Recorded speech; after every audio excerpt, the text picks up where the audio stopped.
It's a full day in the life of an Irish amateur boxer. I actually started every morning off with my morning prayers, followed up by some reading, whether I mentioned this or not. Then this morning I headed straight off to the gym early and started the workout with my non-negotiable assault bike sprints 2 times a week. This is the most relevant form of cardio you can do for boxing, aside from Shark Tank sparring, obviously. Then done my hamstring tendinopathy rehab, my oblique rehab, and just a general upper body strength session. Then you might know already, I normally finish my rehab with a 1 kilometer effort on the cross trainer or resistance 20. This breaks a good old sweat before hopping in the shower, threw on some Aqua Blaze all-in cotton boxers afterwards. I got home, I had a nectarine as well as a little pear. However, after taking a bite into the nectarine, I realised it was gone off. To spit that thing out, which left me with just a tiny little pear that was the size of about my finger. Didn't even know you could get pears this small. Then a little while later for lunch, I had no sweet potatoes, so I threw on some sliced apples. Picked this one from my own tree as a pure experiment to see how they'd turn out. Fried them in the pan before topping them with my eggs. Fried apple toast, I guess you could call it. Paired that with a good old cup of tea, then tucked in. Believe it or not, this is not half bad at all. Frying the apples definitely makes a big difference. However, they were kind of sour because I picked them from my own tree a bit early. Had a baked apple from last night for dessert before heading off to do the herding. Spent multiple hours out around the farm. Stopped into a deli. I didn't even want anything, but I impulse bought some barbecue ribs. I never seen them before, so I knew they were limited and they just looked too nice. They did not disappoint at all. Headed into the chiropody, I think it's called. I got boxer's feet, and what can I do? And I saw this spiced chai cacao on Instagram the last day, so I had to go to that cafe to pick it up. I'm an absolute sucker for anything chai spice. Chai spice cacao review. I've already tasted it, but I'll taste it again.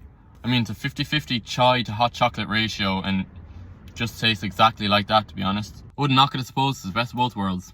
Probably would take a nice chai over it though. I paired that drink with a banana as I headed off to go cutting lawns, and then I had a plum on the shift while I was cutting lawns. Heading back home to make the dinner. I made a sun-dried tomato pasta with peppers, onions and garlic. I did some salmon darns, which I seasoned with smoked paprika, salt, pepper, garlic powder and sweet chilli sauce. This is a very nice way to glaze your salmon if you haven't tried it already. This meal was absolutely scrumptious, I must say. My pre-training meal before heading off to the boxing. My trim is officially too big for my headgear. This looks atrocious, I know, but I'm growing out for braids, so stick with it. I also have my all-in apparel hand wraps on to match my outfit, of course. And we've done a lot of in and outs today as well as footwork. Look at my socks afterwards. This is how you know you've done a lot of footwork that session. Things nearly done a full rotation around my foot. I sipped on some watermelon lime mandatory electrolytes on the way home as I'd done some all-in apparel underwear orders for the locals, and that was the day of my life.